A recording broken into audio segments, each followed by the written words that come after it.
Pekne vás pozdravujem. Dnes som si pripravila niečo nezvyčajné, ale na zimu ako stvorené. Je to Cowgirl Blues Aran Single, 20% mohair, 80% vlna. Naozaj veľmi príjemná, fantastická vec z Južnej Afriky, made in South Africa.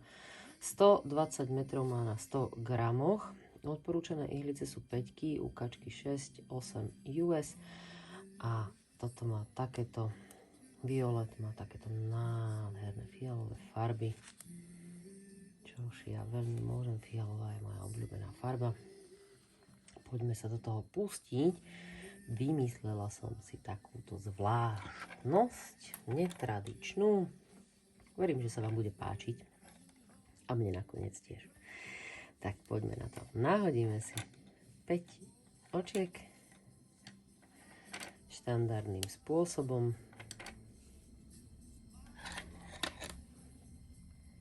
A hneď a zaraz sa môžeme pustiť do toho. Hladko.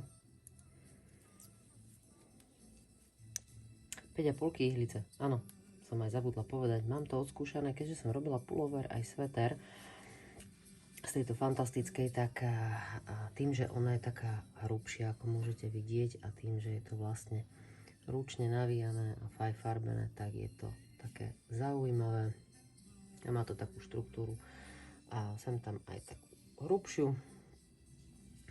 Preto sa mi 5,5 lepšie osvedčili. Takže o pol čísla väčšie ako odporúčané. Prvé očko hladko máme, nahodím. Ďalšie očko hladko, nahodím. Ďalšie očko hladko, nahodím. Ďalšie očko hladko, nahodím. A ďalšie očko hladko. Áno, je to veľmi zaujímavé, však áno. Lebo je to svojím spôsobom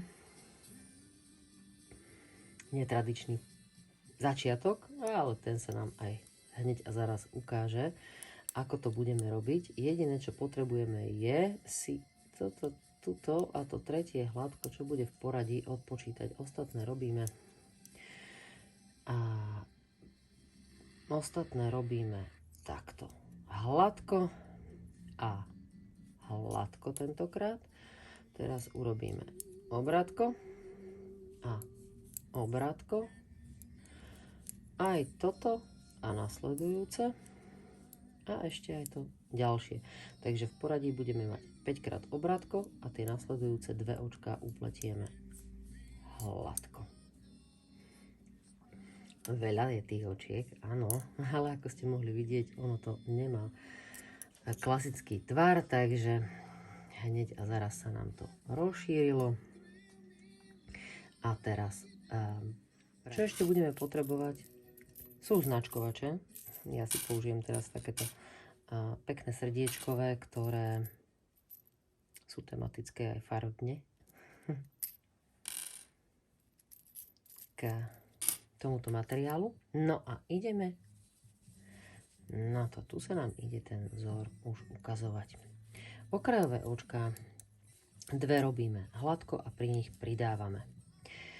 Tu už máme tu jednu sekciu, a druhú a tretiu a samozrejme medzi tými dvomi bude také ako to predeľovacie očko.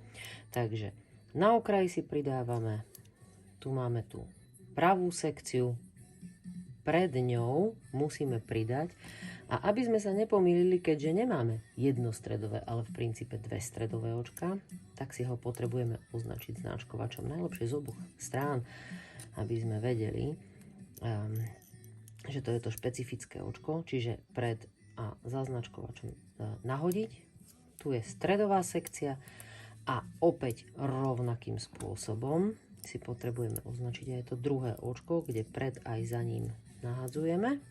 Hop, značkovač som zabudla vložiť. Potom už keď budete hlbšie vo vzore, tak môžete tie značkovače odstrániť, ak vám vadia. Každopádne je to fajn, že vás to skontroluje, že pozor, tu sa niečo mení. No a okrajová časť opäť pred ňou a pred poslednými 2 očkami nahodiť a posledné 2 očka hladko.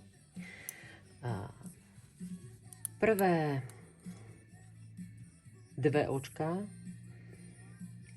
a posledné 2 očká pletieme hladko, inak pletieme ostatné očká v celom riadku obrátene. Takže všetky obrátko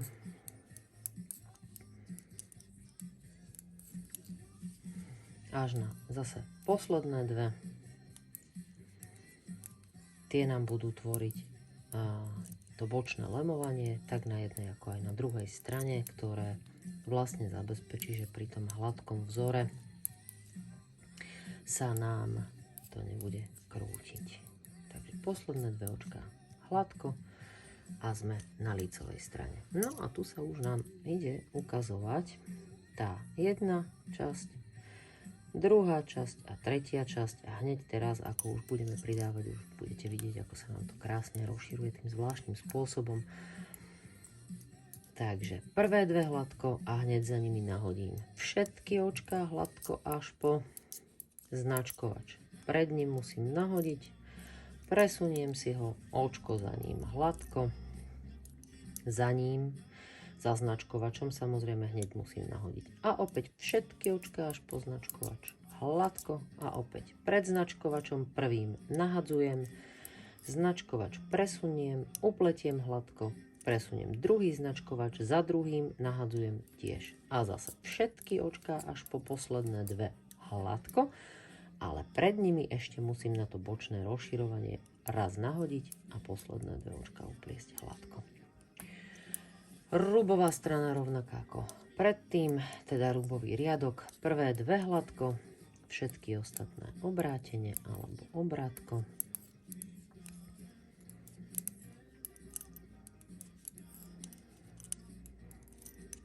A takto si idem pridávať riadok po riadku do tejto mojej krásnej, zvláštnej, asymetrickej šatky. Trošku takej netradičnej, ale rozhodne sa bude dobre nosiť. A posledné 2 očká hladko. Takže tieto 2 riadky opakujeme, až kým nedosiahneme dostatočnú veľkosť. No a preto som ešte urobila pár riadkov, aby ste videli, ako sa pekne ten vzor rozkladá. Takže dvojriadkové opakovanie, lícový a rubový rad, nič komplikované, naozaj vhodné pre začiatočníkov. A tu už som vybrala značkovače, aby ste videli aj pre tie z vás, ktoré už dlhšie pletiete, že aj tie samotné dieročky vás vedú v tom vzore, takže nie je s tým problém aj takto. Ak vám tie pomôcky tam samozrejme potrebujete, alebo teda sú pre vás praktickejšie pri práci, kľudne si ich ponechajte. Takže takto nádherne sa nám to bude rozširovať. No a vidíme sa pri tej okrajovej časti, keď budeme robiť vlastne koniec šatky.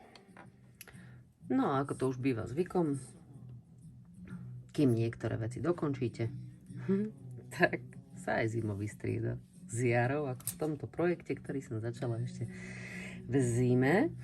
A dokončujem ho až teraz na jar.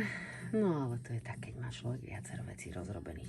No, keď budete mať dostatočnú veľkosť, to znamená, že už sa vám zdá, že tá vaša šatka je celkom dosť dlhá, tak samozrejme si spravte ešte lemovanie, ukážeme si ako na to. No. Prvé očko hladko, druhé očko hladko, nahodíme si na tieto moje krásne dvojfarebné narcisky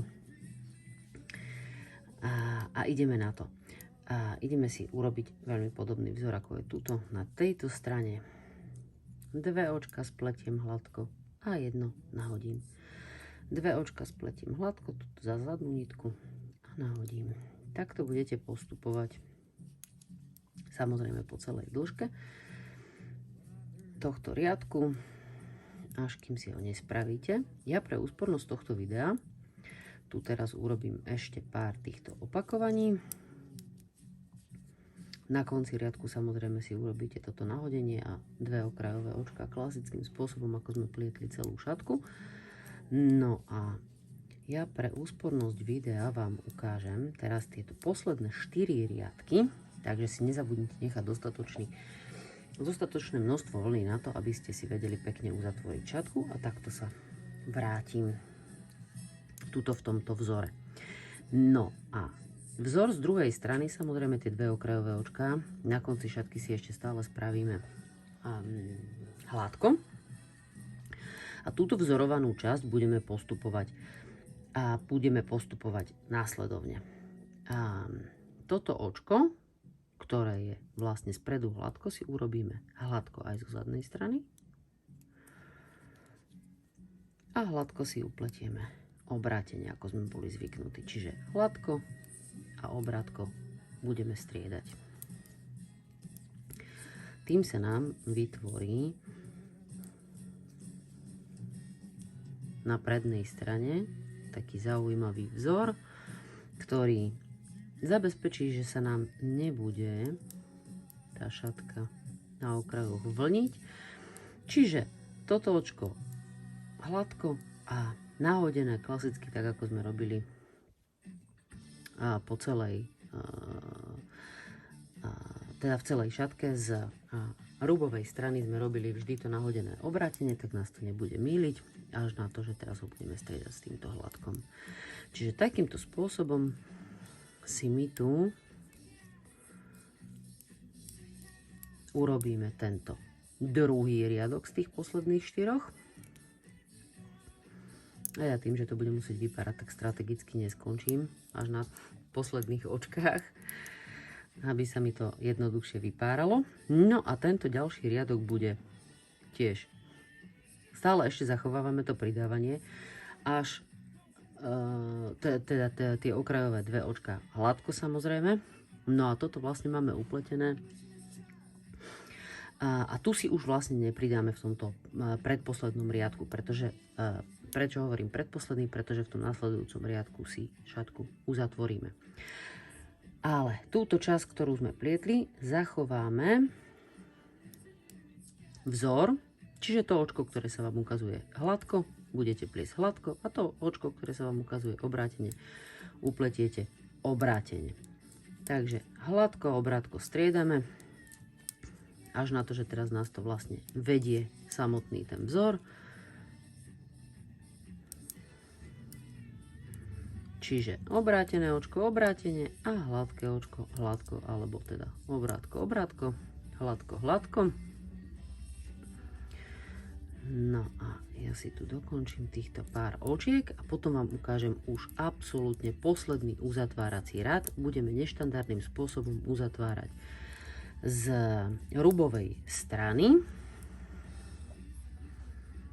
Tým si tu vytvoríme, vidíte, tento lemovací okraj, čiže obrátko, obrátko, hladko, hladko, došla som po okraj. No a štandardným spôsobom, ako ja zvyknem, si teraz vlastne z rubovej strany, ale uzatvoríme túto šatku s spájaním očiek. Prvé si upletieme hladko, druhé hladko a toto prvé očko snímem cez to druhé. A toto upletiem hladko a toto už len snímem cez to upletené. A hladko a opäť snímem cez to upletené. A týmto spôsobom vlastne uzatvorím celú túto krásavicu z rubovej strany a hneď vám to ukážem, ako nádherne to ukáže. Z lícovej ešte spravíme pár očiek. Čiže upletiem a toto, čo som si tu nechala na ihlici, takto potiahnem. Krížom cez neho iba snímem. No a teraz toto si tu prehodím a hneď vám to aj ukážem, ako to krásne vyzerá. Takýmto spôsobom sa nám to vlastne nádherne uzatvorilo. Samozrejme je to o niečo trošlinka inakšie ako na boku, ale pozrite sa, vôbec sa to nezatáča, takže takto krásne vám vlastne vznikne to lemovanie na okraji tej šatky. No, verím, že sa vám tento zaujímavý aj tvarovo, aj materiálovo iný návod páčil. Každopádne dúfam, že sa vám bude aj dobre nosiť, nakoľko nakoľko táto šatka je naozaj taká atypická, ale samozrejme jednoduchšie nositeľná ako tie klasické trojuholníkové, tak možno si ju urobíte. Možno si ju urobíte aj vy. Teším sa každopádne na vaše fotografie, ktoré označujete na sociálnych sieťach hashtagom @Martina Supová design alebo Colorful Made Shop. A keď sa chcete zúčastniť Colorful Made Olympiády, kde s mojimi návodíkmi môžete vyhrať aj 3 balíčky zaujímavých produktov z nášho e-shopu, tak sa prihláste do našej facebookovej skupiny Colorful Made Olympiáda. Všetky informácie nájdete samozrejme pod týmto videjkom. Veľmi pekne ďakujem za pozornosť a teším sa na budúce. Pekný deň.